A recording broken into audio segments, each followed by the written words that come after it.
Mobile apps are a great way to meet someone. It's also a great way to get into adventures, but sometimes those adventures can turn out to be a problem. This happened to me. When I installed Tinder, I had no idea that this app would not only change my life, but also tickle my nerves a lot. Hi everyone, I'm Kate, and this is a story about my weirdest Tinder dating experiences. I'm 18 and I'm in high school. Just a normal school like everyone else.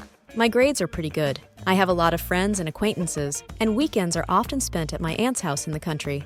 In short, everything is like everyone else. Everyone at school thought I was attractive and interesting. It's no wonder that a year ago, the captain of the soccer team, Mike Davidson, started flirting with me. Of course, it flattered me a lot, but I was in no hurry to fall in love with him. I knew that he was very windy, changing girls like gloves, so I didn't want to become another trophy. However, emotions overcame common sense, and we started dating. That turned out to be my fatal mistake. I can't say that it was the relationship I had always dreamed of. Mike turned out to be not only a narcissist, but also a pretty hot-tempered guy. He often let himself be late for dates, forgot important dates, and ignored my requests, like I was nothing to him. But he could talk for hours about his sports achievements and his desire to conquer the whole world. I confess that I found it increasingly difficult to tolerate this narcissism.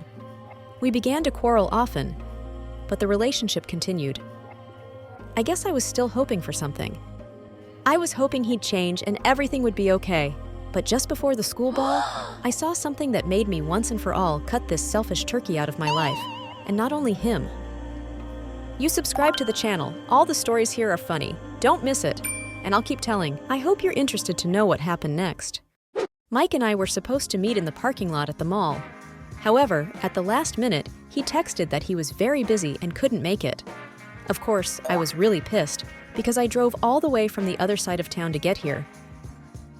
I also spent half a day running around the flea market to please Mike with a collection of posters with soccer players, which he was looking for so long. What a bastard. Sighing, I headed for the bus stop.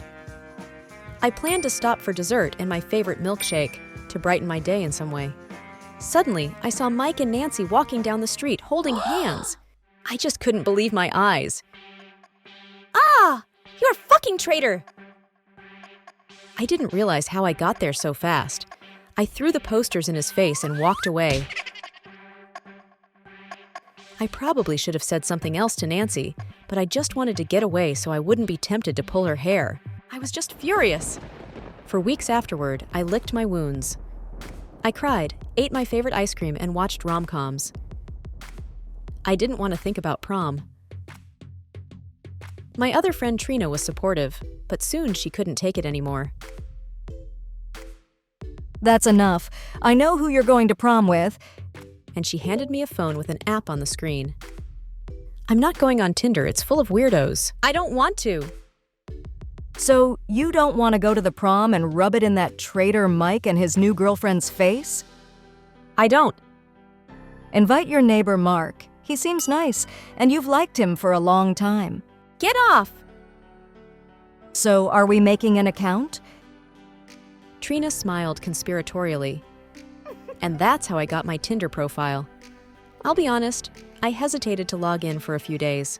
Trina had created an attractive page for me, but I had my doubts. What if some weirdos wrote to me? But Mike and Nancy looked so damn arrogant and pompous that I couldn't stand it and just sat down one evening to leaf through. I had a few matches, but most of the guys didn't generate much interest. Then, a few days later, a really handsome guy wrote to me. Bill. We chatted about everything, the weather, school, new TV shows.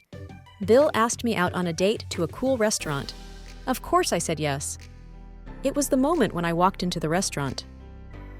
I was nervous. Would he like me? But my worries were in vain. Bill looked even better in person than he did in the photo. He had a pleasant low voice and a divine perfume. We ordered exquisite dishes. My companion insisted that he would pay for everything. The time passed quickly behind the interesting conversation. Then someone called Bill, and he went away to talk. I quickly grabbed my phone and texted Trina. and she immediately demanded details.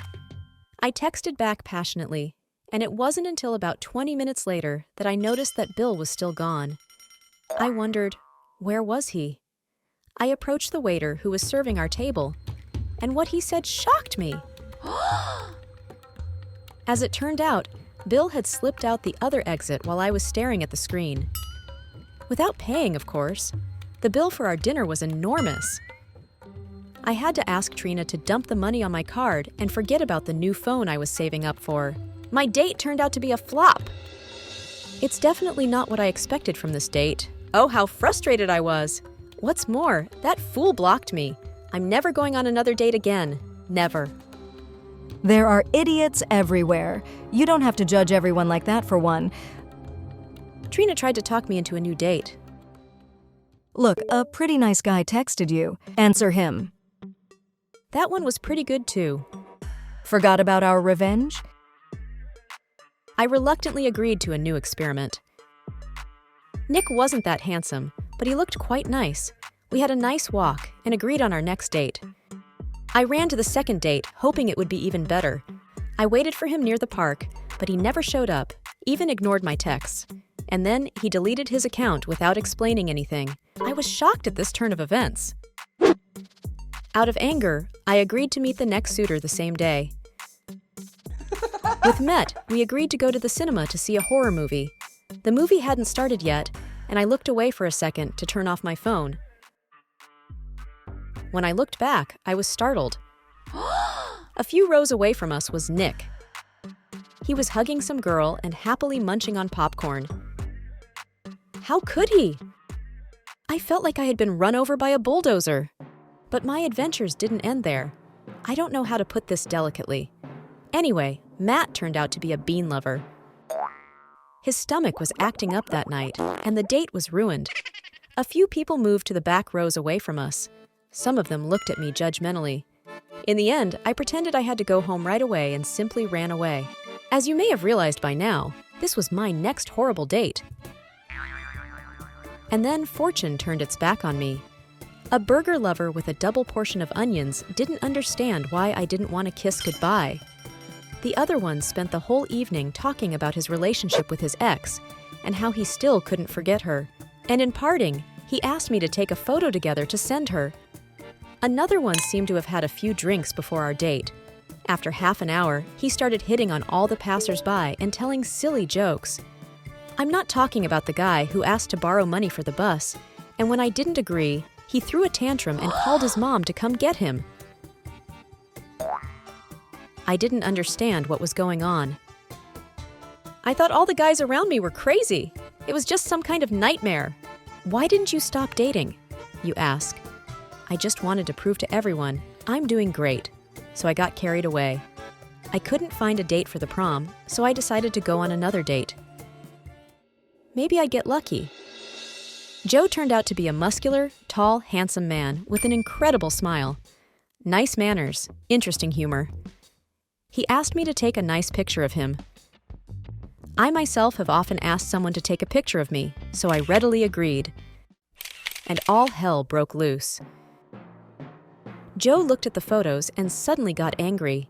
He said he didn't look good and I should take new photos. But he didn't like the new ones too. And then he just opened the app in front of me and started swiping other girls. That was the last straw. I gave up on the whole thing. Screw the prom, I'll go by myself. Or not go at all. On the way home, I kept telling myself that this was the last time I'd ever do something like this. What are you muttering to yourself? I looked over and saw my neighbor Mark. He was watering the lawn and smiling.